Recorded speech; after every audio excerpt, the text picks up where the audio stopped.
사주 보러 갔는데 이런 경험 있으신가요? 어떤 곳은 좋다고 하고 어떤 곳은 조심하라고 하고 상담사마다 말이 조금씩 다르죠. 그리고 좋다, 나쁘다 이런 말들은 들었는데 왜 그런 결과가 나오는지에 대한 설명은 충분히 듣지 못한 경우들도 많습니다. 그래서 상담을 받고 나와도 아, 그래서 그렇구나 하고 이해가 되는 게 아니라 그냥 결과만 듣고 나오는 경우가 많습니다. 그래서 많은 분들이 결국 이렇게 생각하시죠. 아, 내 사주 그냥 내가 보고 싶다. 그리고 저는 이런 분들뿐만 아니라 오히려 사주 상담 받으러 가실 계획이 있으신 분들도 기본적인 개념 정도는 알고 가시는 게 좋다고 생각합니다. 내가 돈 주고 상담받는데 공부까지 하고 가야 되나? 라는 생각 당연히 드실 수 있죠. 그런데 어떤 분야든 내가 어느 정도 알고 있어야 이 분이 제대로 말씀하시는지에 대한 판단이 서잖아요. 사주도 비슷합니다. 내가 사주를 어느 정도 이해하고 있으면 상담 들을 때 훨씬 더 잘 이해가 되고 어떤 말이 나한테 맞는 말인지 판단할 수 있는 기준이 생깁니다. 조금 조심스럽게 말씀드리자면 괜한 말에 휘둘리지 않으려면 내 사주에 대한 기본적인 이해는 확실하게 있는 게 좋아요. 그래서 오늘 영상에서는 사주 상담을 받기 전에 적어도 이 정도는 알고 있으면 좋은 개념들, 사주의 기본 구조와 기초 개념을 말씀드려보려고 하는데요. 일단 오늘은 사주를 처음 시작하시는 분들도 쉽게 이해하실 수 있도록 가장 기본적인 구조부터 말씀드려보도록 하겠습니다. 저는 제 사주를 예시로 들어서 설명해드리려고 하는데요. 제가 공부하면서 가장 많이 보고 분석해본 명식이 제 명식이기 때문에 제 사주로 보여드리는 게 훨씬 이해하기 쉽고 정확할 것 같아서 이렇게 투명하게 공개를 하고요. 결국 내 사주를 먼저 파악하고 나라는 사람을 이해하는 게 결국에 명리학의 본질이기 때문에 가능하시다면 여러분들도 본인 사주를 만세력으로 띄워두고 같이 보시면서 따라오는 걸 추천드립니다. 먼저 플레이스토어나 앱스토어에 만세력 천을기인이라는 어플을 설치해 주시면 되고요. 제가 이 어플을 사용하는 이유가 특별한 건 아니고 가장 대중적인 프로그램이라서 그렇습니다. 성별, 내 이름, 생년월일 이렇게 입력해 주시고 시는 모르시면 모른다고 누르시면 됩니다.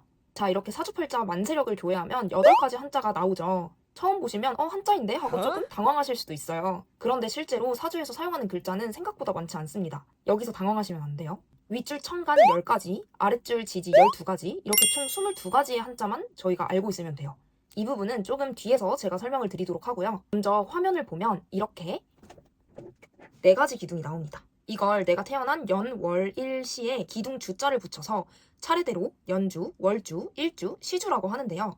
우리가 흔히 넉사의 기둥주, 사주, 그리고 8글자, 팔자, 말 그대로 사주팔자라고 부르는 거예요. 아이고 내 팔자야 하는 것도 이 팔자에서 나오는 겁니다. 사주를 공부하기 전에 가장 먼저 알아야 하는 개념이 음양오행인데요. 사주라는 것은 결국에 음양과 오행의 구조로 이루어져 있어요. 음양은 말 그대로 세상의 모든 것이 양과 음으로 나뉘어 움직인다 이런 개념이고 오행은 목화, 토, 금수 이 5가지의 기운으로 세상의 흐름을 설명하는 개념인데요. 음양 이야기는 조금 더 뒤에서 설명해드리고 먼저 오행부터 말씀드리도록 하겠습니다. 만세력으로 보면 이렇게 오행이 직관적으로 색깔로 표시되어 있을 거예요. 예를 들어서 제 사주를 이렇게 보시면 검정색 1개, 빨간색 2개, 초록색 2개, 노란색 2개, 흰색 1개 이렇게 있죠. 여기서 검정색은 수, 빨간색은 화, 초록색은 목, 노란색은 흙, 흰색은 금입니다. 이렇게 조회를 해보셨을 때 저처럼 5가지가 다 있으신 분들도 있을 거고 없는 오행이 있을 수도 있고요. 한 가지가 유독 많은 오행도 있을 겁니다. 그래서 이렇게 분포되어 있는 것들을 먼저 보시고 아, 나는 이 오행이 조금 더 강하구나. 아, 이 오행은 상대적으로 적구나. 이 정도만 가볍게 파악하셔도 일단 1단계는 충분합니다. 그런데 여기서 중요한 건 많다고 해서 무조건 좋은 것도 아니고 적다고 해서 안 좋은 것도 아닙니다. 사주는 결국에 이 5가지 기운이 어떻게 균형을 이루고 있는지 이것을 보는 학문이기 때문에 태어날 때의 사주 팔자만 중요한 게 아니라 살아가면서 들어오는 운의 영향을 받기도 하고 함께 지내는 사람이나 환경의 영향을 받기도 합니다. 그래서 사주는 고정된 사주 팔자에서 대운의 영향까지 흐름과 균형을 보는 것이 중요하다고 말씀드릴 수 있을 것 같습니다. 이렇게 오행 분포를 파악하셨으면 이제 사주 구조를 조금 볼 건데요. 사주의 흐름은 오른쪽에서 왼쪽으로 읽습니다. 그래서 만세력에서 보이는 각각의 기둥들을 기둥 주자를 붙여서 내가 태어난 연, 월, 일, 시 이렇게 연주, 월주, 일주, 시주라고 하는데요. 저 같은 경우에는 갑신년, 갑술월, 병술일, 계사시 이렇게 말씀드릴 수 있겠죠. 이 흐름이 인생의 시간 흐름이랑도 연결이 되는데요. 그래서 보통 오른쪽부터 왼쪽으로 유아기, 청년기, 중년기, 노년기 이렇게 인생의 흐름으로 해석하기도 합니다.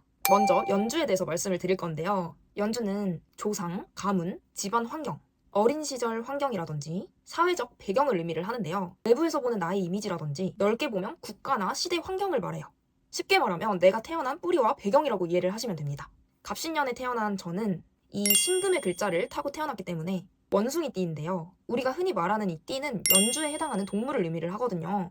이전에는 띠로 궁합을 보고 띠로 사람의 성향을 유추할 수 있었던 이유도 가풍이나 조상, 그리고 집안의 어떤 내력을 중요하게 봐서 연주를 봤어요. 그런데 요즘은 사주의 중심이 되는 일주라든지 사회적 환경을 나타내는 월주, 요거를 더 중요하게 보는 경향이 많다 보니까 단순한 띠 궁합보다는 전체 사주를 보는 게 중요해졌죠. 참고로 올해 태어난 아기들은 병오년생이고 이 오화에 해당하는 말띠라고 보시면 되고요. 이렇게 각각 아랫줄 지지마다 해당하는 동물들이 있는데 이 부분은 제가 따로 쇼츠로 정리해둔 영상이 있으니까 궁금하신 분들은 참고해보시면 좋을 것 같습니다. 다음은 월주입니다. 월주는 부모, 성장 환경, 직업과 사회생활, 조직이나 회사와의 관계 이런 것들을 의미하는데요. 또 사람 성격 중에서도 사회적으로 내가 나타나는 기질이나 성격을 나타내는 자리이기도 해요. 그래서 사주에서는 이 월주를 굉장히 중요하게 보는 편이고요. 쉽게 말하면 내가 어떤 환경에서 성장했고 어떤 방식으로 사회 속에서 살아가는지를 보여주는 자리입니다. 연주가 태어난 배경과 뿌리라면 월주는 내가 실제로 살아가게 되는 현실 환경에 더 가깝다고 볼 수 있겠죠. 그래서 직업이라든지 사회적인 역할, 어떤 조직 속에서 자리를 잡아가는지 이런 것들을 월주를 통해서 많이 보곤 합니다. 이제 세 번째 기준은 일주인데요. 일주는 보통 나와 배우자를 보는데요. 특히 여기서 일간은 사주에서 나를 나타내는 기준이 돼요. 그래서 사주를 해석할 때도 항상 이 일간을 중심으로 다른 글자들의 관계를 보게 되는데요. 이 일주는 배우자, 결혼, 그리고 내가 사람과 관계를 맺는 방식을 볼 때 살펴보고 있습니다. 그래서 일주는 사주에서 나를 중심으로 돌아가는 자리, 말 그대로 사주의 중심축이라고 볼 수 있어요. 연주가 나의 배경, 월주가 나의 사회 환경이라면 일주는 그래서 내가 어떤 사람인가를 보여주는 자리라고 생각하시면 됩니다. 네, 마지막은 시주인데요. 시주는 흔히 자식이라고 이야기합니다. 요즘에는 꼭 자식뿐만 아니라 제자라든지 내가 아끼는 사람을 말하기도 하는데요. 또 시주는 노년이라든지 미래의 삶, 그리고 앞으로 내가 이루고 싶은 나의 내면 상태를 말하기도 합니다. 겉으로 드러난 모습보다는 내가 마음속에서 어떤 생각을 가지고 있는지, 어떤 가치나 방향을 가지고 살아가려고 하는지 이런 내면의 세계를 보여주기도 해요. 쉽게 말하면 지금은 드러나지 않았지만 나중에 시간이 흐르면서 드러날 수 있는 나의 모습이라든지 내가 앞으로 만들어가게 될 삶의 방향이라고 보시면 돼요. 그래서 이렇게 각 기둥별로 의미하는 바를 대략적으로 이해하셨다면 이제 기둥 말고도 각 자리마다 또 의미가 있고 더 세밀하게 보는 방법들이 있는데요. 그치만 이 부분까지 들어가면 너무 깊어지기 때문에 오늘은 가장 중요한 부분만 말씀드려보도록 할게요. 사주를 공부하면 십성을 먼저 봐야 된다 이런 말씀 들어보신 분들도 많을 거예요. 이경법제, 식신상관, 편제정제, 상관정관, 편인정인 이런 글자들이 사주에 적혀 있을 거예요. 이런 게 십성인데요. 명리학에서는 어떤 순서로 보냐? 요게 상담사와 학자들마다 다를 수 있어요. 어떤 분들은 십성을 중심으로 보기도 하고 어떤 분들은 격국이나 용신을 먼저 보게 되기도 하는데 근데 저는 사주에서 가장 기본이 되는 음양과 오행의 기본 구조부터 이해를 하고 그 다음에 십성 관계를 보는 방식으로 설명해 드리려고 합니다. 왜냐하면 구조를 먼저 이해해야 십성도 훨씬 더 쉽게 이해할 수 있기 때문이에요. 그래서 이제 사주에서 가장 중심이 되는 이 일주라는 기둥 중에서 이 일간을 중심으로 사주를 읽기 시작하는데요. 가장 중요한 자리가 어디냐라고 여쭤보시면 바로 왼쪽에서 두 번째에 있는 이 일간이라는 자리인데요. 이 일간이 바로 나를 나타내는 자리이기 때문이에요. 여러 글자가 있지만 그 중에서도 나라는 사람을 나타내는 글자가 이 일간입니다. 이제 여기서 내 사주를 직접 한번 확인해 볼 건데요. 먼저 일간의 색을 한번 봐주세요.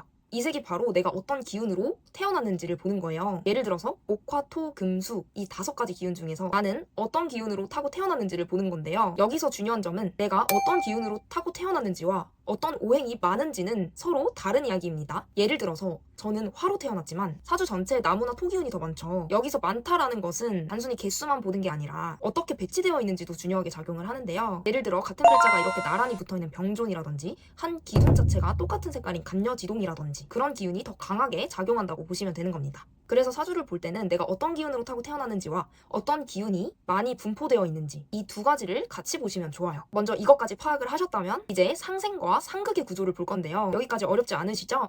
제가 재밌게 설명드릴게요. 보통 상생, 상극 표를 보시면 목 일간을 기준으로 나타나 있을 거예요. 중요한 거는 내 사주를 볼 때는 내 일간을 기준으로 보셔야 돼요. 저 같은 경우에는 화기운으로 태어났기 때문에 이렇게 화일간을 기준으로 관계를 보게 됩니다. 먼저 생하는 관계를 말씀드릴게요. 화생토, 토생금, 금생수, 수생목, 목생화 이렇게 돌아가죠. 말 그대로 서로를 살려주는 관계입니다. 이거는 외우지 마시고 제가 이해를 시켜드릴게요. 명리학은 자연의 이치여서 무조건 이해하셔야 됩니다. 예를 들어서 나무가 타면 불이 되죠. 땔감 작용을 해요. 그래서 목생화예요. 불이 타고 나면 재가 남죠. 그래서 화생토입니다. 그 다음 흙 속에서 금이 만들어져요. 금속의 광물 자원을 생각하시면 돼요. 토생금이죠. 그 다음 금속 표면에 물이 맺히면 응결을 해서 수증기가 되잖아요. 이게 금생수입니다. 그 다음 우리가 흔히 알고 있는 나무에 물을 주면 자라겠죠. 식물 키우듯이 수생목입니다. 이렇게 자연의 흐름으로 이해를 하시면 되고 이거는 꼭 바로바로 안 나와도 돼요. 그냥 생각하면서 아 수생목, 아 목생화, 화생토 이런 식으로 가시면 되고요. 자, 그럼 반대로 극하는 것도 있겠죠. 이것도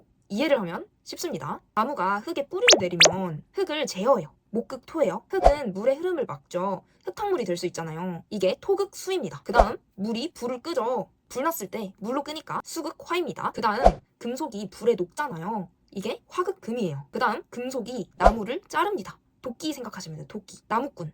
금극목입니다. 그래서 이렇게 원리를 이해하셨다면 넘어갈게요. 사주가 세로로 4개의 기둥이 있고 가로로는 2줄이 있죠. 여기서 첫 번째 줄은 천간, 두 번째 줄은 지지라고 해요. 말 그대로 하늘천의 줄기간, 천간이고요. 지지는 땅 지자의 가지 지입니다. 그래서 천간은 겉으로 드러나는 기운이고 지지는 땅속에서 펼쳐지는 기반의 기운이에요. 이걸 쉽게 말씀드리자면 천간은 하늘에서 부여받은 나의 어떤 천부적인 기질 이런 거를 생각하시면 되고 지지는 내가 실제 살아가는 환경과 기반이 될 수 있어요. 지지를 나를 품고 키우는 자리 이렇게 보기도 하는데 지지가 정말 내용이 깊고 심오해요. 다룰 것들이 많거든요. 그래서 천간부터 말씀을 드릴 건데 여기서 천간에 들어갈 수 있는 글자는 총 10가지입니다. 이 중에 나한테 해당하는 천간 글자들이 있을 거예요. 저는 갑목, 병화, 개수가 있죠. 우리가 흔히 말하는 갑을병정, 무기, 경신, 임계 이렇게 10개의 글자입니다. 보통 이걸 혈액형처럼 나의 기본적인 기질을 나타낸다고 보시면 이해하기 쉬워요. 그 다음에 지지에는 12글자가 있는데요. 이거를 12지지, 12간지라고 부릅니다. 우리가 흔히 말하는 띠가 여기서 나와요. 임묘진, 사오미, 신유술, 해자축. 그래서 사주에는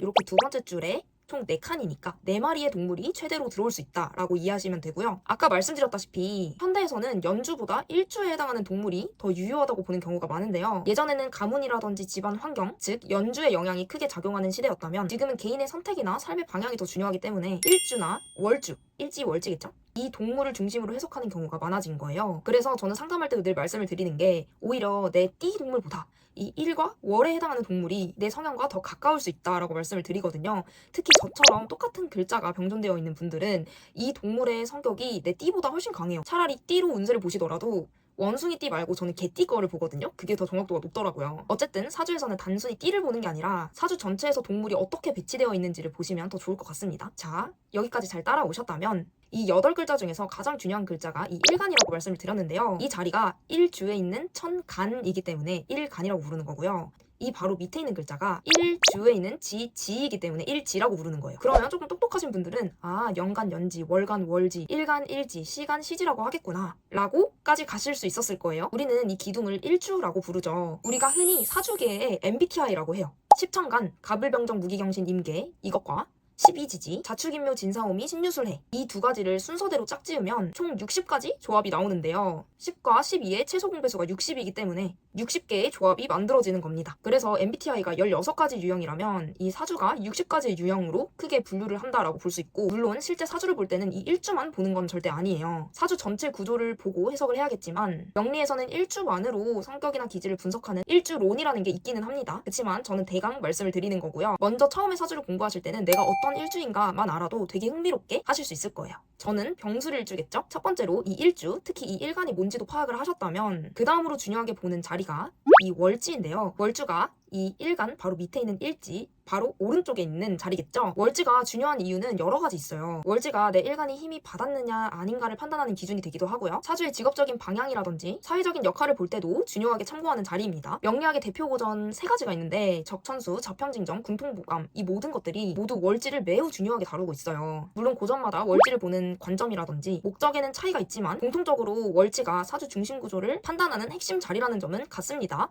그래서 명리에서는 일간 중심으로 월지를 중요하게 보고요. 처음에 말씀드린 것처럼 이 월주가 부모를 나타내기도 하기 때문에 그 중에서 월지는 어머니를 나타내는 자리이기도 하거든요. 그래서 이렇게 사주의 가장 기본적인 구조와 내가 어디를 기준으로 사주를 봐야 하는지까지 같이 한번 살펴봤는데요. 이 정도만 이해하고 가셔도 사주 보실 때 훨씬 더 이해되실 거예요. 요즘은 상담할 때도 만세력 화면을 보여주시면서 설명을 하시잖아요. 그래서 이 정도만 알고 계셔도 낯설지 않을 수 있습니다. 여기까지 가장 중요한 글자와 위치를 파악하셨으면 이제 다음으로 봐야 할 게 있는데요. 바로 천간에 들어가는 이 10가지 글자와 지지에 들어가는 12가지 글자예요. 이게 다 양과 음으로 나뉩니다. 이 부분부터는 사주 공부할 때도 가장 기초가 되면서 내용이 꽤 흥미롭고 많기 때문에 영상이 너무 길어질 것 같아서 제가 다음 영상에서 다뤄보도록 하겠습니다. 그리고 마지막으로 한 번 더 말씀드리자면 사주 상담 받으러 가실 때도 이 정도 기본 구조는 알고 가셔야 상담에서 들리는 내용이 훨씬 많아집니다. GPT도 내가 아는 만큼 활용할 수 있듯이 사주도 결국 내가 아는 만큼 이해되는 학문이거든요. 그래서 저는 상담을 할 때도 결과만 말씀드리기보다는 어떤 구조를 가지고 있는지, 왜 이런 풀이가 나왔는지 이해하실 수 있도록 설명해드리는 상담을 하고 있는데요. 혹시 본인 사주가 궁금하시거나 조금 더 자세히 보고 싶은 분들은 아래 고정 댓글 링크에 남겨두었으니까요.